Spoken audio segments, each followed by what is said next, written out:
This lecture is going to cover the 286 CPU. The unit that we have on the desk is the full desktop model. This is fairly typical of what we're going to see when we look at a desktop model. This one has some front panel lights for the disk drive, the hard drives, the power, and a locking device so that you can lock out the outside world. We have space here for 2 half-height floppy drives or 1 full half-height floppy drive and a hard drive. Usually what we would like to see in these areas is 1 5 1/4 half-height, 1 3 1/2 half-height, and then the hard drive internal over on this side, and we'll look at that as we go. So again, this is the case. This is fairly standard. We'll give it a turn. On this side we have the power switch to turn the power to the unit on and off. One more turn. On the back we have the power in and the auxiliary power to the monitor if you choose to plug the monitor in, which makes it very nice because then as we turn the power off to this unit we can also power down the monitor at the same time. This fan is from the power supply itself, and it's the only fan in the unit, so make sure that there's plenty of area in back of the unit for the exhaust fan. If we continue on across, over here we have the keyboard input. This is where we'd plug our keyboard in, and then on over here we have the I/O slots for the rest of the unit. I'm going to go ahead and take the cover off. I've already removed some of the screws. There should be 5 screws, 1 in each corner plus 1 in the center top. And this is fairly standard, you'll find with most of these desktop type cases. When you slide the case off, it slides forward, and be careful. On this unit, the top has a little tab on it, and if you have cables inside of the unit, which we don't have at this point, you would normally have ribbon cables in here running to your hard drive or your floppy or your floppy drives, and that top could snag your cable, so do be careful about that.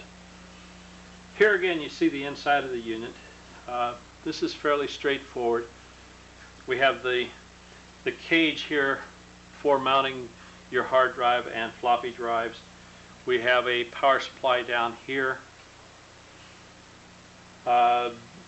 Typically this power supply should be above 200 watt power supply. In fact, I would recommend probably a 230 or 250 watt power supply so that you'll have plenty of extra power should you want to add other devices to your system. Going on over, you can see somewhat of the board and the motherboard in the bottom, and then over here we have 3 I/O cards.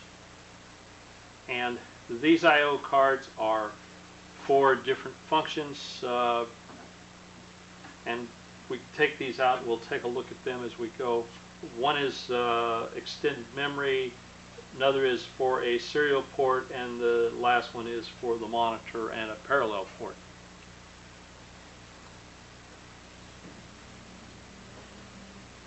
Again, this is a fairly standard looking 286 monitor, unit with everything in it, nothing fancy. We have 8-bit slots, which are the singles, and we have the 16-bit slots, which are the double slotted ones. Now these again are real standard units. In fact, for this demonstration we tried to stay with what is fairly common and usable. Let me get a screwdriver here and maybe I can here's a single 8-bit slot right here, and then next to it you can see, in fact, on both sides are the double slots for the 16-bit buses.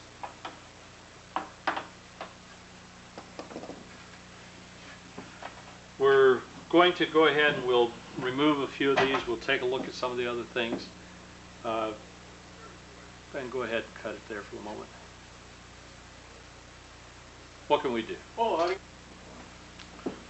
The front panel here, as you see it, is, again, as earlier I explained, we have room for 2 floppy drives and 1 or 2 hard drives in the unit. The floppy drives are put in, oops, forgot a power cable. There we go. The floppy drives are slid in on rails. The rails are mounted to the side of the disk drives for easy access and removal.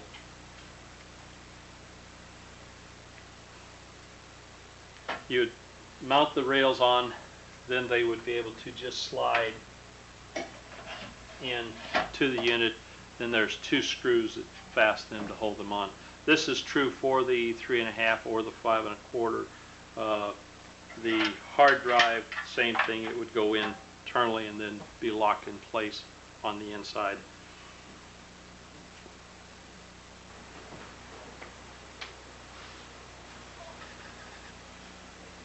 So our hard drive, unlike our floppy drive, is a self-contained unit.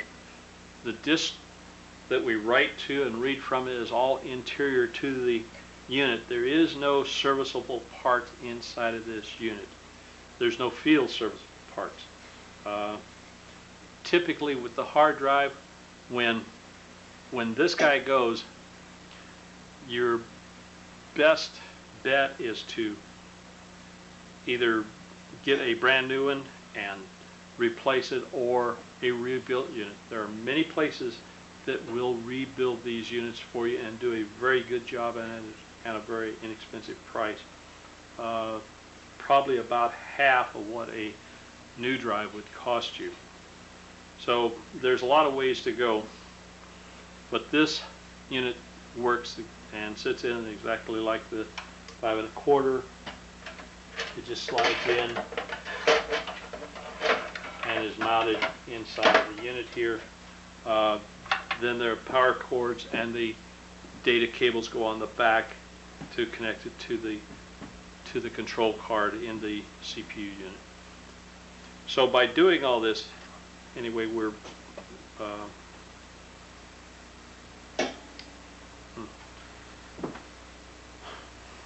the disk drives anyway afford us the ability to store our data, to move data around, and to retrieve it very rapidly and at a very high speed.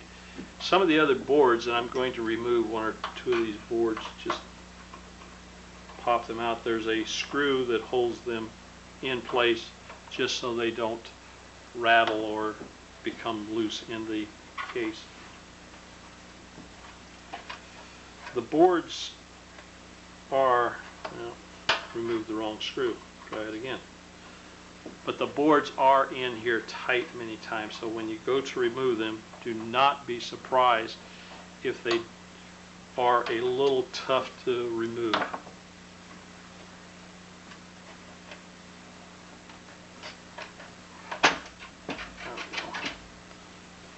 Now this card is a memory expansion card. We have all this memory here.